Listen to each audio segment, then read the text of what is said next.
Hello అందరికీ welcome to my channel. నా ఛానల్ని ఎవరైనా ఫస్ట్ టైం చూస్తున్నారా అయితే సబ్స్క్రైబ్ చేసుకుని పక్కనే ఉన్న బెల్ ఐకాన్ని యాక్టివేట్లో పెట్టుకోండి. అలాగే వీడియో లాస్ట్ వరకు చూసి నచ్చితే లైక్ చేయండి. ఈ వీడియోలో నేను మీకు ఒక మంచి హెల్దీ స్నాక్ రెసిపీ చూపిస్తాను చూడండి. అది కూడా చిలకడ దుంపలతో. రెగ్యులర్గా మనం చిలకడ దుంపల్ని ఉడకబెట్టేసుకొని తినేస్తూ ఉంటాం కదా, అలా కాకుండా ఎవరికైతే హెల్దీగా ఒక మంచి స్వీట్ కావాలి అని అనుకుంటారో వాళ్ళు ఇలా ట్రై చేసుకోండి.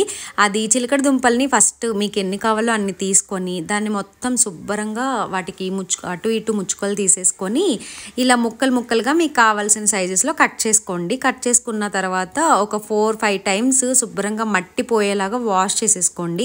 సో అలా వాష్ చేసేసుకుని శుభ్రంగా మట్టిపోయింది అనుకోండి, మీరు తొక్క తీయక్కర్లేదు, డైరెక్ట్గా ఉడకబెట్టేసుకోవచ్చు అనమాట. అలాగే అండ్ మాకు ఆంధ్ర సైడ్ అయితే తెల్ల చిలకడ దుంపలు దొరుకుతాయి. సో దాన్ని డైరెక్ట్గా పొయ్యిలో కాల్చుకొని తినేవాళ్ళం. అసలు టేస్ట్ అయితే చాలా బాగుండేది. సో ఇక్కడ మనకు అన్ని ఫెసిలిటీస్ ఉండవు కాబట్టి మనం ఖచ్చితంగా ఉడకబెట్టుకునే తినాలి. రెగ్యులర్గా కాకుండా ఇలా కొంచెం వెరైటీగా అప్పుడప్పుడు చేసుకుంటే బాగుంటుంది అనమాట. అండ్ ఇది వచ్చేసి బెల్లంతో స్వీట్ కాబట్టి అసలు స్వీట్ క్రేవింగ్ కూడా చాలా బాగా తగ్గిపోతుంది. అండ్ దీనికోసం ఒక పాన్ పెట్టుకోండి. అందులో కొన్ని ముక్కలు మీకు ఎన్ని కావాలంటే అన్ని ముక్కలు వేసుకొని ఒక బెల్లం ఒక 50 గ్రామ్స్ వరకు బెల్లం వేసుకోండి. అలాగే చిన్న ఒక 2-3 చుక్కలు పడేలాగా వాటర్ వేసుకోండి, ఎక్కువ వాటర్ వేసుకోకూడదు.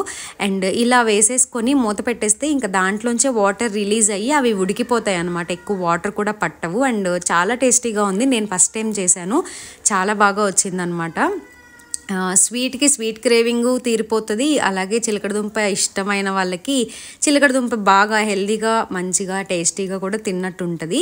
అండ్ ఇంకొక పక్క రెగ్యులర్గా మనం చేసుకుంటాం కదా, చిలకడదుంపలో కొంచెం సాల్ట్ వేసుకొని ఉడకబెట్టేసుకొని తింటూ ఉంటాం కదా, అది కూడా చేస్తానన్నమాట. అండ్ నేను కొంచెం సాల్ట్ ఎక్కువ వేసేసాను, కొంచెం వేసుకుంటే సరిపోద్ది, కొన్నే ఉన్నాయి కాబట్టి.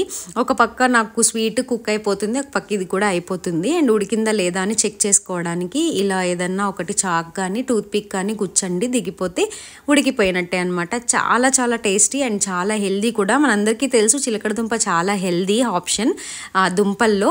అండ్ బెల్లం కూడా ఐరన్కి బాగా పనిచేస్తుంది.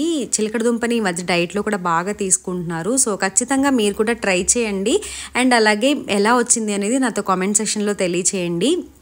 అండ్ మీ సైడ్ చిలకడ దుంపని ఏమంటారు అనేది కూడా నాతో కామెంట్ చేయండి. ఎందుకంటే ఒక్కొక్కళ్ళు ఒక్కొక్కలాగా పిలుస్తారు. ఇక్కడ కర్ణాటకలో ఒకలా పిలుస్తారు, తెలంగాణ సైడ్ కందగడ్డ అంటారు, ఇంకొకటి ఏదో పేరు ఉంటుంది దానికి, మీకు తెలిస్తే కామెంట్ చేయండి. అలాగే మా సైడ్ ఆంధ్ర సైడ్ అయితే చిలకడ దుంప స్వీట్ పొటాటో ఇంగ్లీష్లో. సో మీ సైడ్ ఏమంటారు అనేది నాతో ఖచ్చితంగా కామెంట్ చేసి, ఇంకా చిలకడ దుంపతో ఏమైనా రెసిపీస్ ఉన్నాయా, ట్రై చేయొచ్చా అనేది కూడా కామెంట్ చేయండి. నెక్స్ట్ వీడియోలో అది కూడా ట్రై చేసి వీడియో పెడతాను. చాలామంది ఇలా నేను కామెంట్ చేయండి అని అడిగినప్పుడు నాకు వాట్సాప్లో మెసేజెస్ చేస్తూ ఉంటారనమాట. వాట్సాప్లోనే కాదు, మీరు యూట్యూబ్లో కూడా కామెంట్ చేయొచ్చు, సో దట్ నాకు కూడా కొంచెం ఎంకరేజ్మెంట్ ఉంటుంది. అండ్ ఇక్కడ మా కెమెరామ్యాన్కి అయితే ఒక ముక్క పెట్టేశాను, ఆయనకు కూడా చాలా బాగా నచ్చిందంట, చాలా టేస్టీగా ఉంది.